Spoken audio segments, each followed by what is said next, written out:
With your perspective in your landscape painting, you do need to know just a bit about perspective so that your buildings are in perspective and things like your fences disappear away at the right angle and your roads get narrower as they go away from you and your rivers and your water gets narrow as it goes away from you. We're not going to talk about tones in perspective here, we're going to talk about the perspective drawing, the actual structure. So we'll have a look at a cottage. One thing is very important is the horizon line. The horizon line is the line where your eye is, the level. And why it's important to be level is that most buildings are built level. Most of them, the roof is square. Most of them are square.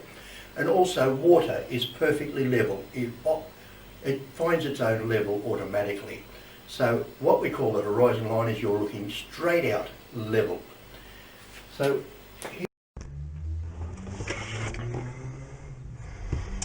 hey, what's going on, guys? Making another how to draw video.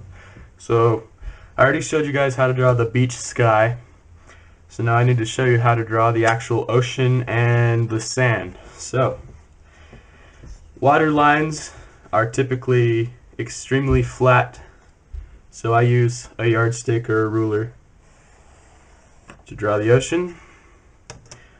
Then the beach doesn't need to be as flat, you could just draw a line. Doesn't matter. It's no big deal. Okay, so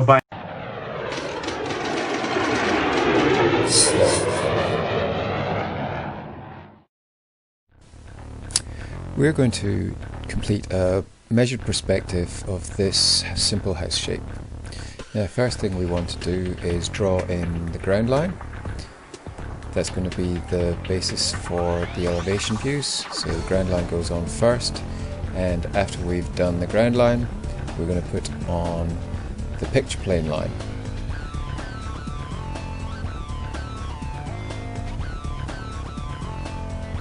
Now, once we've got that picture plane line in, what we want to do then is think about the horizon line.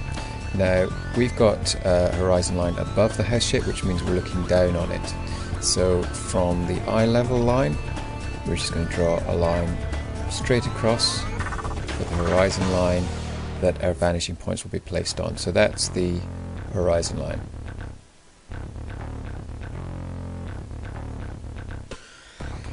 Once we've completed that, we're going to draw the plan, which will be touching the picture plane. Now we can do that at 60 degrees, 30 degrees, or we're actually going to be doing it for this particular drawing at 45 degrees. So we've got the plan drawn there, and that's the way we start the drawing, with the plan.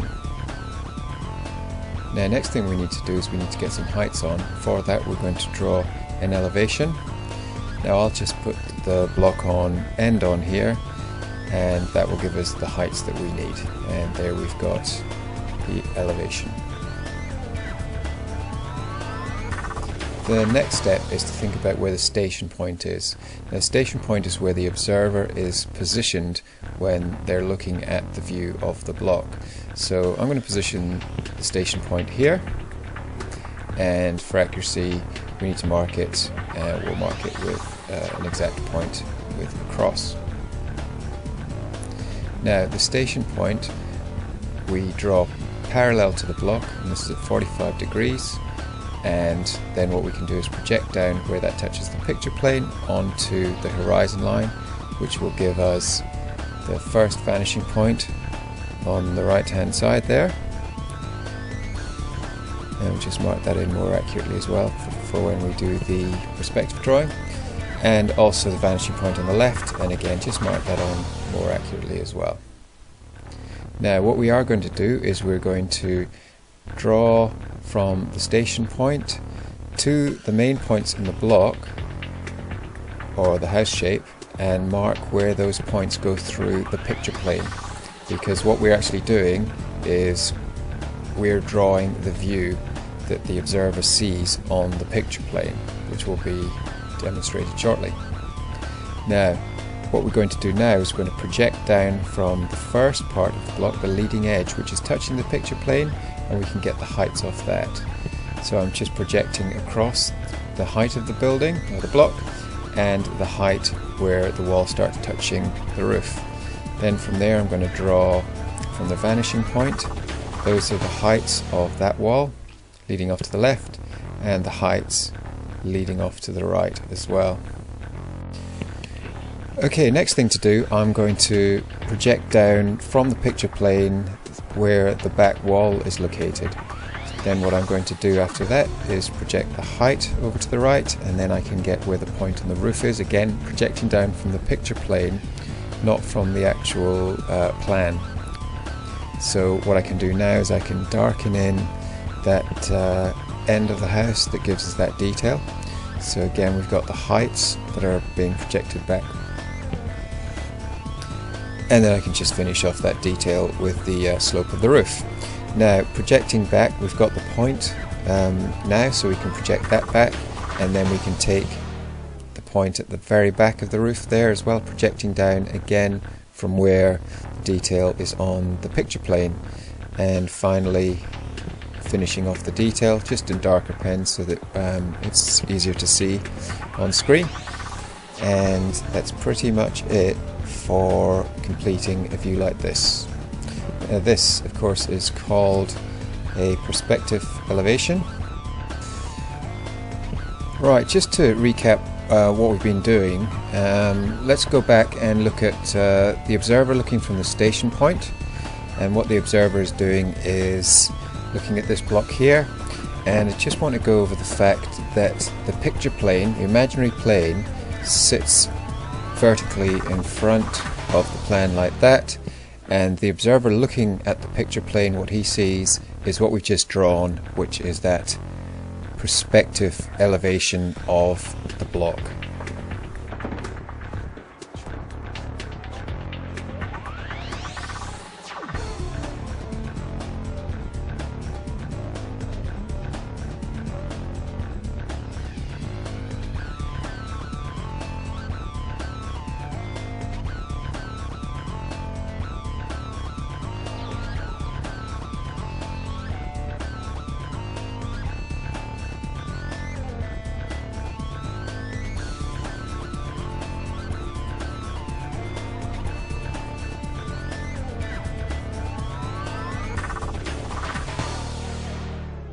Blue crimson. I don't know what that red's doing there. I was going to use it. I'll use it later. Okay, boat. Not dead centre. Let's put the biggest boat here. Now, and the reflection of the biggest boat there. Well, that's about the right size. I'll tell you why. If you were standing on the boat, your eye would be level with the eye of anybody on there because the water's flat.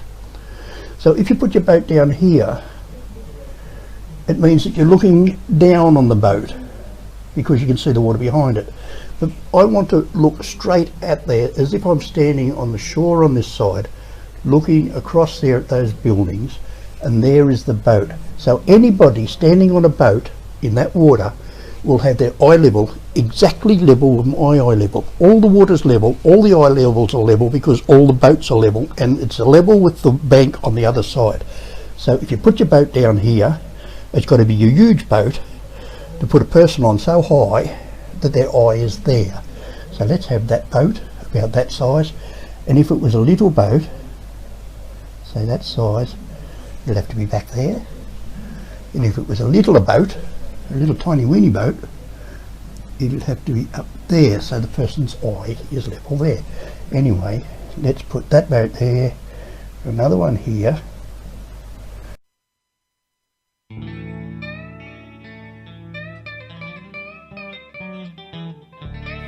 Hi, I'm Ted. I'm going to show you how I use this clear plastic hose to find my perfect level marks.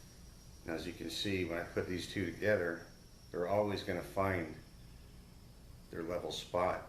Water will naturally seek a level if it's allowed to. The important thing to remember with this type of a level is you don't want to have any kinks in it. There can't be any bubbles. Make sure no one's stepping on it. Now, this one's only a few feet long, but this will level out. Whether it's 2 feet or 100 foot of hose, it's going to seek its level. I have a couple 6x6 posts right here. I've put a mark and driven a couple set nails in on this side. I'm going to put my level in there, and we're just going to come up and adjust it until it hits the mark that I want to copy. Then we're going to come over here on this side, make a mark with our pencil and square, get us a line. Now it's level from both sides.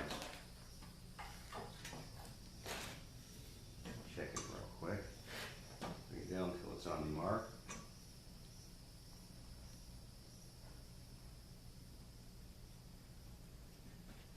Works every time. And it's a lot cheaper than a transit. Transits are very delicate instruments and don't do well if they're in the back of a pickup truck with a bunch of other tools. They can get damaged easily. Also, if it's moisture environment and they get wet, they'll fog up, at which point they're useless and they're very expensive. This hose is fairly cheap, and again, it'll work with a 100-foot hose or a 2-foot hose. The principle is the same.